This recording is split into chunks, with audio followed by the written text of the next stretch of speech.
Hello and welcome to another episode of UK Crossover, your UK-based Philadelphia 76ers podcast. After a long break away, we are now back just before Christmas to give you our opinions on everything 76ers and, of course, give you a couple of our early picks as we begin the nomination process for our All-Stars out east and out west. As per usual, I'll be joined by Sam Oakley. Sam, good to see you again. Good to see you, Ben. How have you been? I've been all right. Finally got to the Christmas break. Finally get to put my feet up a bit more, watch all my sport, watch my NFL, watch my football, watch my NBA. It's a very nice time of the year for us sports fans. Hopefully, we're going to have more of the same because it's actually been pretty good from the Sixers. You know, we're just about to, we've got one more game before Christmas Day. And all things going okay, we're going to be the fourth seed. And I think I would have snapped my hand off if you offered me that at the start of the season. Oh, yeah. And if you factor in that there's hardly any Embiid minutes in the last, especially in the last couple of games, I know we had a little spell just as we did our last pod, but yeah, I'll take that all day long being in the, home court advantage first round playoff seeding all day long with, if you said to me, Embiid's only going to play half a dozen games. And I think, you made an interesting point. It still feels like we've got a bit more to give. And we're actually starting to see a bit more of that over the last 10 games. Now, obviously, we haven't spoken for a while and we can't go over every single game. Otherwise, we're going to be here till next Christmas. But there are absolutely some individual performances, team performances as well, which have started to make us think, well, actually, we've got a very good chance of doing something decent. I'm not going full, we're going to win a title, but I'm going, actually, this is looking a lot better than perhaps how we feared it would look mid to late November time. Yeah, absolutely. I think the last couple of games, you've really seen some of those role players kind of start shining a bit more than what they had done previously. Obviously the guy that people, are certainly going to be talking about the most is Barlow. And, it does set you a bit of a headache going into the next couple of weeks when you expect Kelly Oubre to be back and healthy. But, you can't complain the last several games. I know we lost to the Hawks, but you take that away. It was, we've had a good spell where you've seen the players that just compete, and we've been close. Both the losses in the last several games have been by a couple of buckets. Lakers game only 4 points, I think it was, and then the Hawks have just 3 points. So if we're losing games by that amount and we're still majority of the time winning, I can take that going into every day, every week regular season games. And that loss to LeBron and the Lakers, I mean, it quite literally was a loss to LeBron. I know Luka will always get his, but LeBron just rolled back the years and started to play some unreal basketball. And sometimes you just got to hold your hands up and be like, "What can you do? What can you do when you're up against what is greatness?" Look, I think we both have Jordan as one, but we're not too petty to not appreciate that was just class. So that was cool to see, even if it was frustrating. It reminded me, and this is a bit of a weird flashback. Do you remember when we lost to the Trailblazers? I want to say 3 or 4 years ago, when Carmelo Anthony was just making every single bucket. This is in Portland. And I was just like, well, look, this is annoying me no end, but it's just cool to watch this throwback to this great player. So it was just one of those games. And the Hawks one finally had a few annoyances, but like you mentioned, another bucket our way changes the complexion of that, and it is what it is. You mentioned Barlow. What an acquisition he's turning out to be, and also Jabari Walker as well. But Barlow is doing everything we needed from a power forward for the last however many years. And if we could just get him to just be able to shoot decently, he is the perfect power forward. Absolutely. Like I say, you still got a bit of a debate if you're Nick Nurse on what you want to do. I mean, I know he's getting like around the 22 minutes mark, but he's starting games and it's like, what do you do now? And I think personally keeping him in the starting lineup for now, or starting him, rotating him depending on the opposition, but I wouldn't rule it out for him to get those, to be in the starting lineup and be like there, and then letting Kelly come off the bench and with Grimes, because that's quite a good combo to have coming off the bench, and McCain obviously as well.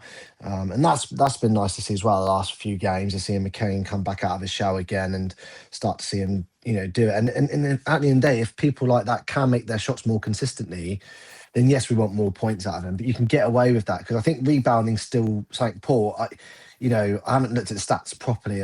You probably do more than me, but Embiid's definitely not looking or feeling like when he's in games that he's rebounding as much as he used to. Yeah. And so having a natural rebounder there is much better when Drummond's not in, because Drummond's still grabbing his, right. Whenever I watch, and see Drummond, he just seems to be doing it, right. So yeah, I think we need it. I think you're right, and I think with Barlow and I do with Jabari Walker. I mean, Jabari Walker's I find is really impressive because I think he's about 6'8", so he's not, for the power forward, he's not massive. But the ferocity he goes up with, sometimes he just has the ball beneath the basket somehow, puts it up, gets an and one. I don't know how he does it. But what Barlow can do is that he'll pick it up and find he might not be the one that puts it in the basket, but he might then just, recycle it, goes out to someone, kicks it for three, and goes in. So, yeah, they've both been absolutely fantastic. And that's just an extra bit of competitivity that we've got there at the 4 position, because Watford will come back, Oubre will come back as well, like you mentioned. You mentioned Drummond as well. Yeah. I'm really happy that I wasn't ready to really go to town on the bloke and say, let's get rid of him. I was set up, don't get me wrong, I said we could maybe entertain a trade. But I said I do think he's got more to give. And boy, has he. He has been the best backup centre in the league. Hands down. He's been the best pound for pound rebounder in the league. And his 3-point shooting. Was that 3 from 4 he got against Dallas, or the other? Was it Dallas? Yeah, I think he's got like the best percentage or something, hasn't he? It's just ridiculous. Some of these shots he was on. I think he was on the move. He was on the move for one of the shots. Like, what am I watching here? It's ridiculous. I think he's got the highest percentage on the team, hasn't he? A 3-point percentage, because he's like made like 12 out of 20 or something like that. It's a ridiculous stat, but I'll take it all day long. Like, while he does it, if he's only taking 1 or 2 a game, that's fine. But the fact he's taking them is great, and I think it's really, really improved his game, where he's people letting him stay open, and he's starting to show that actually, like I say, his percentage is over 50%. I don't know what the exact percentage is, but it's like, well, okay, leave me open. There's a 1 in 2 chance that I'm going to probably make this 3. So it's frustrating though, because I think the other night he might have been the Hawks game where he made a 3 and then he missed some free throws. It was either that or the Mavs game. I was like, and I put in our group, I was like, yeah, he can nail. Or I was like, he can nail 3 points, but can't make free throws still. It's like, so it's just he works on one part of his game, but still not got better on the other. But the rebounding has never ever changed. It's so good. He's just been, he's been so good for us. Averaging over 10 in the last 4 or 5 games as well. It's just exactly what we needed. It's the Drummond of old. It was when we had him that first year, that first stint. And it is brilliant to see that he's sort of coming back with that revenge. But no, I'm still very much an NBA player. I can still bring this to the team, and it's been brilliant to see. So fantastic, and I'm really happy on a personal level because I do really like the guy. In fact, this is now I'm getting an extra bit of temptation once again to get a Drummond jersey. So that could be an option in the near future. Especially as I think we would, Sod's Law would trade him. But I do think there's a possibility for that in the near future.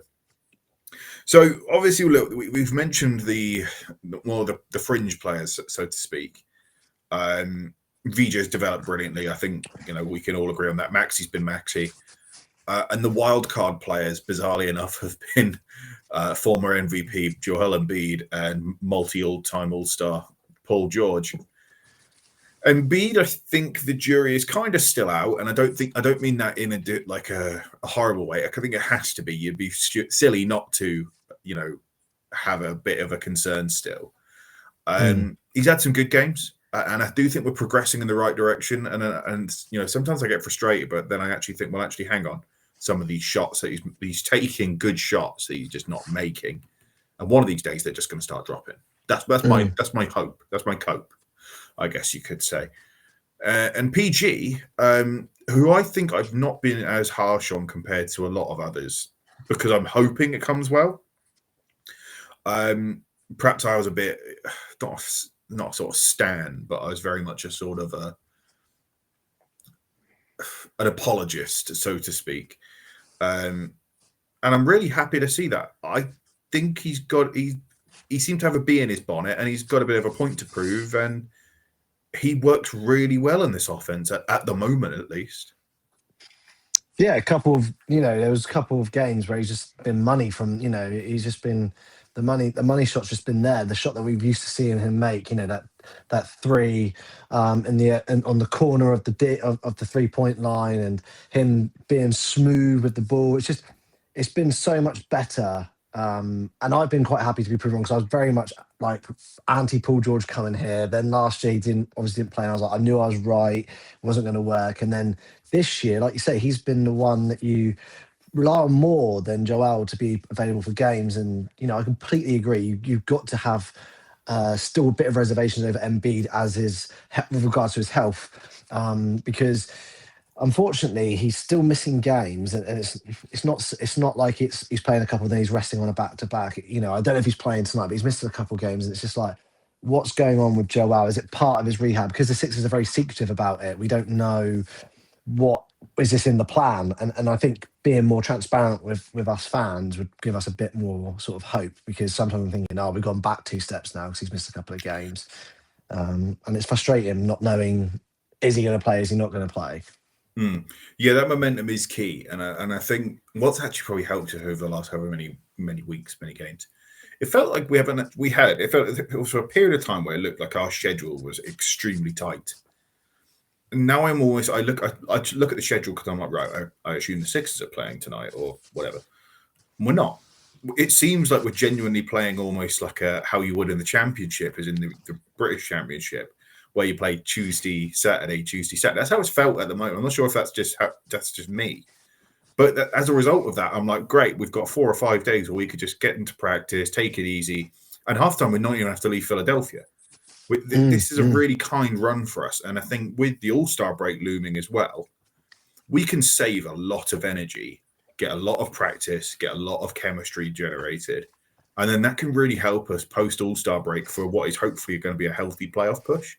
So things are starting to look pretty rosy for us. I know we say tongue-in-cheek that Adam Silver designed a schedule that was meant to kill us all in his anti-Sixers agenda. But in all seriousness, this is now a really optimum time to start sorting ourselves out. And that is illustrated by what we're seeing from, we talked about Embiid, but talked about, PG, talked about how he's in the mid-range, just lulling people into sleep, and they're rocking him, then boom. Nice little midi, straight up the other end. Defensively, he's looked solid. The stuff he's doing from behind the arc, just rolling into a three-pointer. I'm not sure which game it was where he got north of 30 points, and one of the threes was just absolutely outrageous from that corner point you just talked about. And it was like, I don't recall the last time we had this huge wing that could just do that. Butler, maybe, but even then, Butler wasn't that sort of player. Finally had a mid-range, but he couldn't just pull up from 3. I remember the Charlotte game that he had early on in his time. But you wouldn't rely on it as much as I would Paul George. But when he's feeling it, it's just... I feel very at ease with him. And I think we never really had that with a lot of players, let alone Paul George last year. 100%. So we play tonight. It's Brooklyn. It's a win. Touch wood. It's going to age really poorly now, isn't it? But that should be a win. And I don't think there's an awful lot we can say about that. It's a quiet Christmas. And as we mentioned before, that's a bit of a double-edged sword. We love playing on Christmas Day. Who doesn't? But equally, it means that we don't have to focus an awful lot about what's going on. We're not going to let it ruin our Christmas. We can just focus on the things that are actually more important. We then play Chicago Boxing Day, OKC in OKC, bit of a road trip. Then we go to Memphis and Dallas, New York, Denver in the new year, at Philly. So then you've got the obvious Embiid-Jokic matchup, which is always pretty special. So we've got a couple good games to just sort of make our way through and hopefully get as much out of it as we can. And sort of those games, you're going to learn a lot about this team because OKC are just mental. They're so good. What can you do? Can you make it competitive? If you could steal one, that would be incredible. I think we just have to assume we'd lose, but if we could be competitive, be a good team, and show that we've got enough to maybe do something against the best, then that is all we'd want. So I'm like, again, we're not going to go too much into the let's predict this, let's predict that, because I think actually we got a lot of games which are a bit of a foregone conclusion over the next few. So we'll just have to take it as it comes. There's always an upset, and hopefully we're the ones upsetting other teams rather than the other way around. Indeed. But it has now started where we have to start voting for our all-stars. So yes. I messaged you this morning or this afternoon just to be like, let's go through this. And I think we've both struggled with this. And it is, we mentioned how there's been a changing of the guard where there was a time where, like, okay, yeah, we're always going to pick these fellas, the likes of LeBron, the likes of KD, Curry, of course, Harden, CP3, Westbrook. They were always on there, so you always picked them. And then actually you're like, hang on, do they deserve a place? Should I pick them? And now it's I look at my teams and I back it, but I'm like, wow, the league has changed so quickly without us even noticing. So do you want to start out west or do you want to start with the east? Let's go out west, because this is the one where I struggled and I've gone with I've gone a bit default on it. Okay. Trying to bear in mind that obviously you've got the European factor, or the foreign factor, you needing to have, they want a non-US team amount of players on the roster. But yes, I'll happily. Have you got so when it comes to the West, I've just noticed on mine, I don't actually have an American in the starters. I do, yeah. I have one. Okay, well, run me through your West starters. So I've gone with obviously Jokic, Doncic, SGA. I think that's most people's top threes. I'd be very surprised if it's not. Yep. I've then gone Edwards and then Wembanyama. Okay. So I've got very similar. I've gone very, very similar. The only difference is I've got Markkanen in at the power forward position. Well, actually, technically small forward position, but it depends how much you're splitting hairs with it. So I've got Markkanen. He's had it's difficult because he's had a really good year with Utah. I know it's in Utah and he's the main guy. But I'm just going to give him his flowers because I do really rate the guy as well, and he's been brilliant. But yeah, I went for Markkanen in the end. I think that does pick itself. But yeah, SGA, because SGA is obviously Canadian. I know some people will be like, well, hang on, you have got American land. I don't, technically speaking, I don't. But the sort of Europeans / Canadians are taking over the league. But that was near enough a starting five that picks itself. At least 4 out of 5 of them, I think. I think the only thing with Wemby, I was sort of like, has he played enough? But you can't not pick him. He's going to be there. Let's hear your reserves. So we got 7 reserves. Yes, I have got I've got Markkanen on mine. He's in my fantasy team, so I've definitely benefited from his performances this year. He got me 49 points, I think, the other day. So yeah, very happy with him. Then I've gone with this is kind of where how do I say this? I think this is who's going to be picked. I wouldn't say no to them. So I think Curry and LeBron are going to be on there as well. So that's 3. Then I've got Kevin Durant. Again, I think he's had a good year for the Rockets. Yeah. So the Rockets are decent, so you've got to give him a chance. I've also gone for Sengun, if that's how you say his name. Sengun, Shet. And then I've gone for Murray and Booker. I did debate Reeves, but I think only one Laker will make it, and it'll be LeBron. So I picked it differently on a different stipulation. So rather than pick who it's going to be, I pick who I think it should be. So I'm fully aware LeBron's going to make it, but I haven't picked him. Yes. So Well, after his game against us, he might deserve it. But you're right. it's meant to be one game. We'll just be like, fair enough, you've got it. But I've gone Harden, I've gone Curry, Reeves, Edwards, Durant, Avdia. I think Avdia's done really, really well at Portland. Again, it might be a slight factor of he's only good player, so he's taking more shots. But they've got some good players there. It's not just Denny Avdia. They're actually doing a bit better than most expected. They're not pulling up trees, but I digress. And Şengün, there was AD I was considering. Booker, it felt hard leaving out Booker. I was thinking, do I just take Booker over Reeves?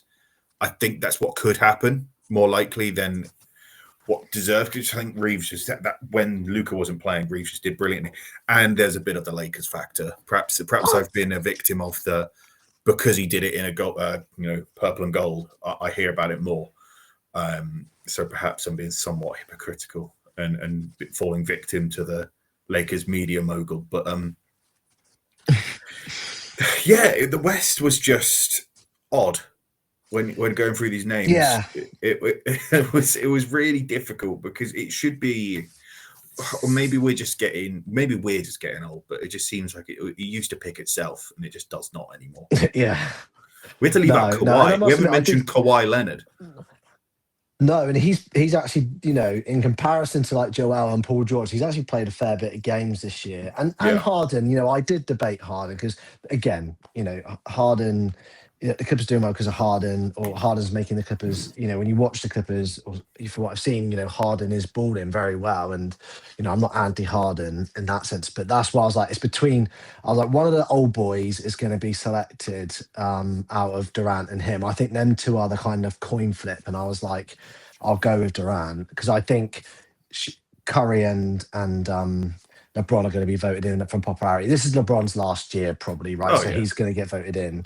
He'll get voted in as long as he wants to be in the NBA. Remember, was it a couple of years back when Dirk and D Wade got voted in their last years? Like, if they get it in their last years, then LeBron will. He just has a permanent seat, doesn't he? So the West was an interesting one, and I mean, the thing is, I like the whole idea of getting All-Star awards, but I think we're both in agreement that the All-Star weekend sucks. Apart from the game itself is terrible. 3-point contest, dunk contest, fine, it's quite interesting, but I could not care less how this formats itself into a game. But as a starting five go, that's pretty rock solid for both of us, just with the one tweak. So me going Markin, of course, and you. Who'd you go for instead of Markin? Sorry, I went with Ant-Man. So you're going Ant at the 3. He could do that. He's got the size. He's got the physicality. Yeah, I could see that. I'll allow it. So we go east, and am I terrible because I didn't pick Embiid anywhere? I didn't pick Embiid either. Okay. Maybe we're just too cynical. I mean, I think he might still get picked because firstly because he's always picked, but secondly because what's on offer is not. It's not that they're bad. It's just not. There's nothing sexy about the alternatives. No, I think the traditionalists like us that have been following the NBA for a while will still want to try and pick the right positions, whereas now it's positionless. You're going to see a lot of people that go for the fancy guards and the small forwards and stuff. But I think, traditionalist people will do it, and the coach is having a vote still. So I think if MB gets, a decent amount of percentage of games in between now and when the cutoff is, he'll probably get in. But as it stands right now, I don't have him in my team either. So we're both thinking smartly, I'd like to think. Now, 1-6 I assume we do definitely have is Tyrese Maxey. Are we in agreement on that? We do. I don't have him as a starter, really? Though. But no. Okay. I have him as a starter. So let's go for your starting 5. So I would have had him in my personal 5. So I will change it to my personal view. So my personal view. So I'll go with my personal view and swap out one of the lads. So I've gone with Cade, Banchero, Brunson, Giannis, and Brown is like what I would. Yeah, Jadon Brunson, Cade Cunningham, they're like, I just think for me, I don't want Jadon Brunson winds me up, but he is a good player Yeah, and puts up the yeah. points. Cade Cunningham is carrying the Pistons. I had to go with Okay. him. Jalen Brown's doing really well. The Celtics. I had to pick Yeah. him, and then I was like, I like Banchero, so I went with him, and I went with Giannis instead of Maxi. But I would take out Brunson for Maxi. So have you not gone for because I hate not Brunson. gone for an actual 5 in there at all? No, because it's positionless. So I was like, Okay. I'm just gonna go. So although it was positionless, I sort of just been like, let's just see what my 5 would be. So I went Maxi as my 1, even though I've always said he's a 2, but I'm still having him as my 1. At the 2, I'm going Donovan Mitchell. 3, I went Jaylen Brown as well. I'm similar to you. I don't like the idea of having a Celtic in there, but you've got to give him his flowers. He's doing very well.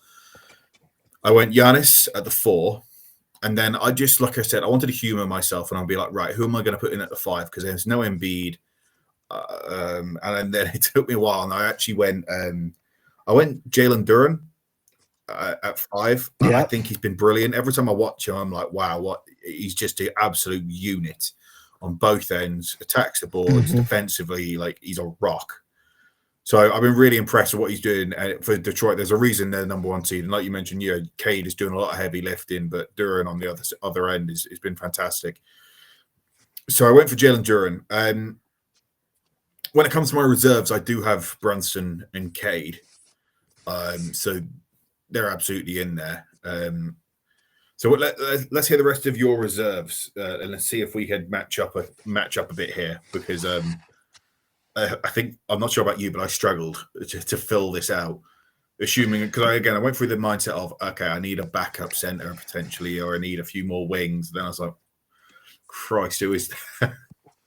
Yeah. I mean, I must admit, it was very tough. Like I say, I've been very much in the thing of, I want to see the best players and the players that I think could be in the All-Star. So I have kind of mixed it around a bit. So yeah, I went with obviously Maxi or Brunson as your 6. I went with Cat. I went with Duran as well. I went with Wagner, Harvey Barnes, and Donovan Mitchell as well. So sorry, can I suppose happy. when you say Harvey Barnes, I assume you mean Scotty Barnes, not the Newcastle winger. Scotty Barnes. Yeah, definitely the Raptors, not the Newcastle player. Yeah, what am I doing there? Yeah, so that's completely thrown me off. So yeah, that's the other guys that I've got. And who else did I select? I'm missing someone. Who did I miss off of it? Let's have a look. I've lost my notes of who I had. Jalen Johnson. Did I have Jalen Johnson? No, I didn't have Jalen Johnson. Did I? Yeah, I had Jalen Johnson down. I picked him as well. I think he's been fantastic. Yeah. So Brunson, Cade for me, Scotty Barnes too. I think there was maybe a case, if you're really struggling, could you get Brandon Ingram as well? But Scotty Barnes is a real heartbeat of that team. Jalen Johnson has been awesome. When he played, when we had that double overtime, that's the first time I properly watched him this season. I was like, oh my God, he is good. He is some player. And I think 100%. I look at the Hawks now, when we discuss pre-season, and you know how I said that they're a bit of they'll have fun. You'll have fun with them. They're not going to do much. Trae Young got injured. Jalen Johnson stood up and said, oh, I got it covered. Now they've got a young core of Dyson Daniels, Zachary Risachet, Jalen Johnson, and Onyeka Okongwu. Trae Young is actually not needed on that team. He makes that team worse because obviously he's ball dominant. So now you're wondering, right, who could they trade Trae for, which would inevitably be a good young player picks, and then that can contribute to whatever this team is going to look like in the future. And all of a sudden, that team is going to look fantastic. And I think, Johnson's going to spearhead that. I'm a really big fan of his. So yeah, Barnes, Jalen Johnson, he might not get in simply because he's on a terrible team And I think he gets a bit of goodwill because of what he did last season. Not that he's had a bad season, but like no one noticed it. Pascal Siakam, I've gone for him as well. And this is what I meant by we're starting to scrape the barrel of it. Because this is no disrespect to Pascal, but like when you have to start considering players like him or maybe like an Evan Mobley or even like the next guy I've got, they're great players, but they're just a bit boring. And the next guy I got is Bam Adebayo, who has improved immensely. Like he can now shoot really strongly. But again, you don't go to an all-star game to watch Bam Adebayo because he's very much a defensive juggernaut. And I guess you could say, well, why don't you mention the same thing for Jalen Duren? And I guess maybe it's because it's the fun of having a first-time all-star and it's an interesting pick. So perhaps that is hypocritical, but there's something about Adebayo which you like. It's just like, oh, great, someone who's going to stop people scoring. What a laugh! But he has been fantastic, and he deserves to be there. And then Karl Anthony Towns was the other one I've got as well. He's been all right this season. I think it's not his best season ever, but it's not his worst by any means. But it was difficult. It was really difficult filling out that bottom end. Because you look at the top, I sort of used the standings for inspiration, and I was like, right, well, Detroit's just well organized. Cleveland is so reliant on Donovan Mitchell, and I know Mobley's good, I know Allen is good, but you take Mitchell out of that team and they crumble. You take Cade out of the Detroit team, and they were doing really well. There's something about the way that's what they're organized is fantastic. And then you get to Boston, which is, Jaylen Brown and Derek White, and please one of you get 30 plus points on any night, and that's worked. Then it's us, and look, we heavily rely on Tyrese Maxey, and perhaps less so of late, and fair enough. But then I was thinking, oh God, do I need Nikola Vucevic or Josh Giddey, LaMelo Ball, even Knipple? And it's mental that it had to get to that point where that's what we suck on.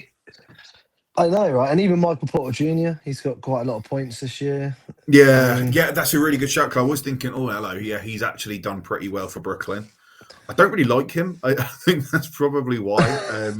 I don't know what I don't like about it. He seems like there's nothing I don't really like in terms of I can tell you, but there's something about him I just don't like. I think he's one of those empty stats guys. He chose.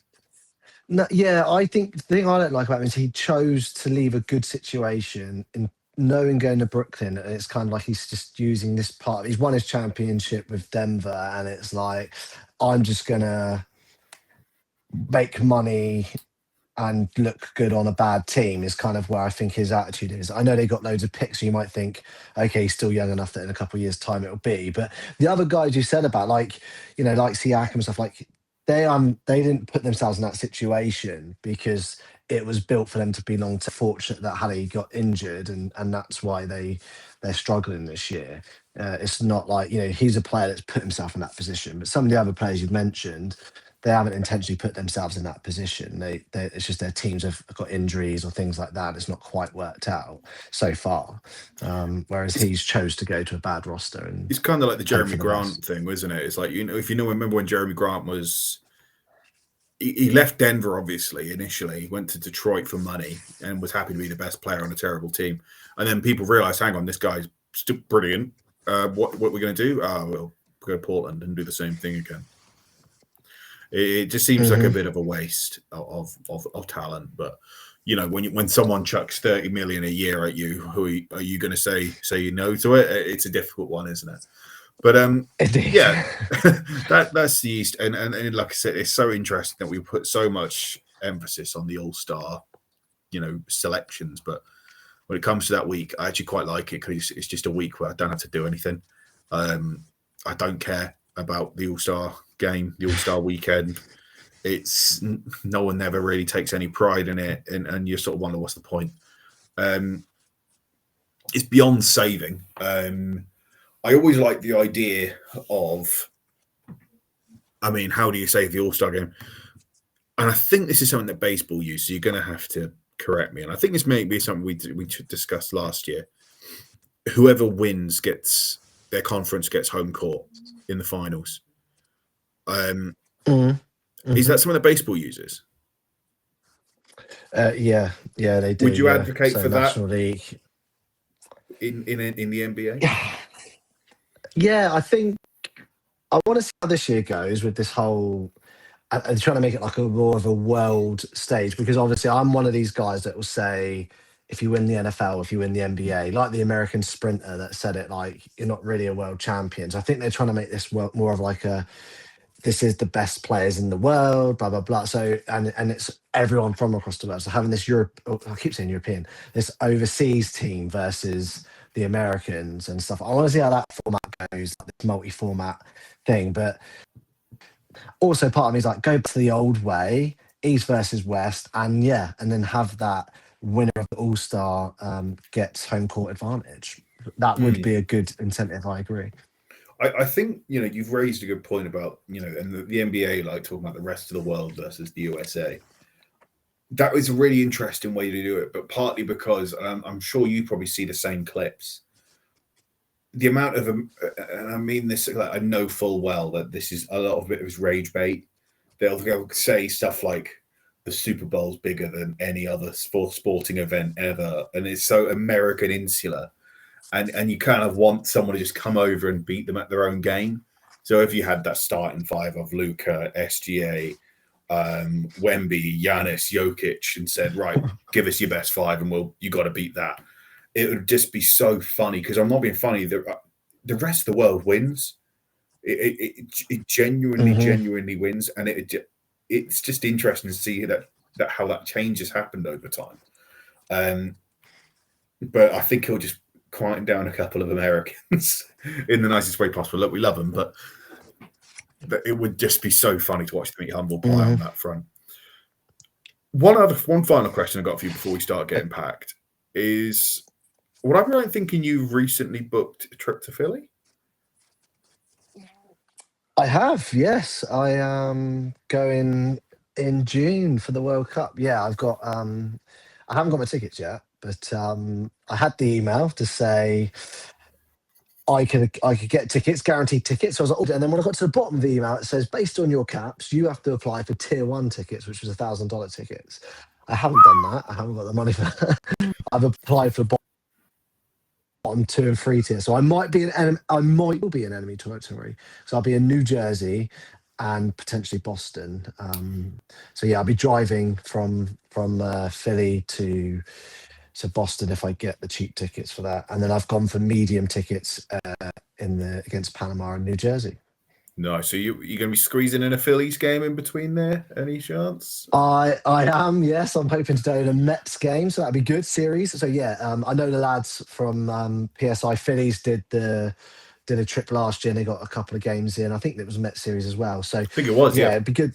Yeah, so I think it was the same sort of time as well from memory, because I know Dave was really hot out there and was wore t-shirt and shorts. So yeah, and I haven't been up to Philadelphia in t-shirt and shorts weather, so it would be nice rather than just wearing joggers or jeans and a puffy jacket. So yeah, I'm looking forward to it. And I'm hoping that I'll be there a week or two. It'll be about 10 days after the NBA finals, so hopefully the city will still be celebrating. I might have to just go a bit earlier as well to open top bus parade down Market Street. Oh, I think if that happens, I might have to be there and all. We can live in hope. But no, I mean, it'll be a fantastic experience. I tell you what, it's going to be an interesting World Cup. Not that we don't want to derail this too much. We know what the subject matter is, but it's going to obviously affect the Philadelphia local economy.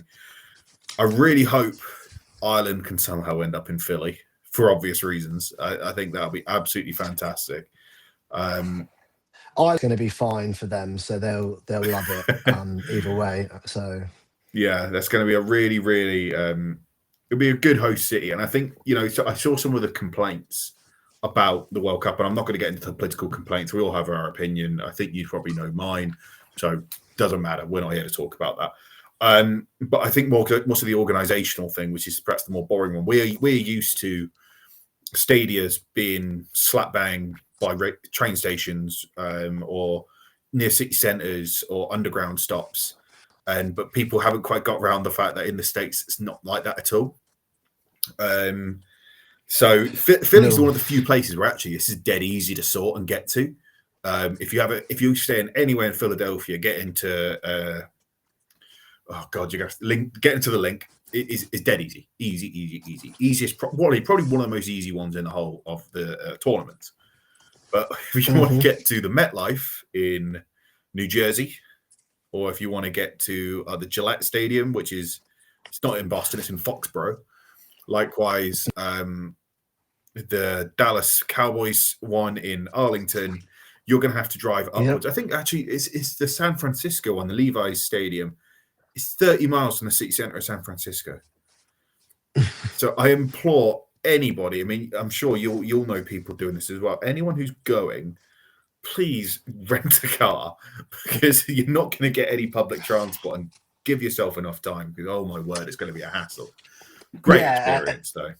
Yeah, 100%. And I think the good thing is the Philadelphia city, and this is where it's tied into our conversation here. You know, because you've got the Sixers, the Eagles, the Phillies, the Flyers, you got Union, you got 5 professional teams within the 10, 15 mile radius of each other. You know, unfortunately, Union being the one further out, but the city's built for that. And I obviously Anthony Gargano show, one of my friends who I love listening to, he has someone on every week from FIFA, and they talk about how the city's going to be and stuff. And you think there's not really, hockey I think's over as well. So there's the Spectrum is going to be, not Spectrum, it's going to got Spectrum jersey. That's been knocked down. Xfinity Live, or it's called something different now. And that's going to be free. It's going to be open. So there's you can have like decent stuff there. You don't have to worry about all these games on at one time as well, like you normally do with a Philadelphia sports team. You could have a Sixers game on and a Eagles game on at the same time, or a Phillies and an Eagles game on, which makes it worse. So the whole car park or parking lot, as they would call it, is going to be free purely for the World Cup. Unless there's the odd concert on. Baseball's only got 1 or 2 games, and then Phillies aren't there for the rest of it. So the games that I go to would be the only games up until, I think, semi-final. Up until just after 4th of July, or just before. So there's only a couple of games on. So it's perfect timing to go there. And it's a good base city. You can fly out of Philadelphia. I'm going to be staying on the outskirts because the hotels are ridiculous. Cheapest hotel's like $300 a night. Boston's $500 a night when England are playing around that time. So, but go an hour out of Philadelphia, I got a hotel for $80 near my friend for a couple, so about $160 for 2 nights, swimming pool, everything, like for me and my son. It's a no-brainer, really, isn't it? Yeah. So it's great, and then like you say, Philadelphia's built for it, and there's not going to be Sixers, Flyers, and there'd be the odd Phillies games. You've got the city to yourself for the World Cup. It will be great. So if any Irish or Scotland, if they get to any of the games there, because I don't think England can get there at all in any of the knockout stages, but those guys can potentially. So yeah, if they both qualify, obviously in Italy and Ireland. No, it's going to be a really interesting one. And unfortunately, there's no plans for me yet just to get on out there, but I'll get there eventually. I think it's a next year thing. I keep saying it, but it will be a next year thing. But yeah, thank you so much for coming on as always. Just before Christmas as well, might I add. So we really managed to squeeze this one in. Yes. Where can we find you on socials? Yes, on X, Sam UK Sixers fan, and also part of the PSI group. Where can we find you, Ben? Yeah, at UK76ers on X and indeed on Instagram, part of the PSI community. Please do join and become one of our members. You can then join our WhatsApp groups, be part of competitions and giveaways. We've got some more coming up in the new year. I have copious amounts of alcohol I need to get rid of. So we're going to get some competitions up just after Christmas. So if you're thinking of doing dry January, think again, because you've got a lot of things you're going to need to get through.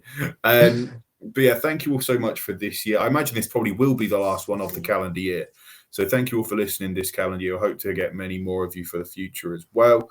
But it has been really good fun. We thoroughly enjoyed doing these. So thank you for putting up with us. However you listen, whenever you listen, we do really appreciate it. Thank you so much. Thanks. And we'll see you all soon. Bye now.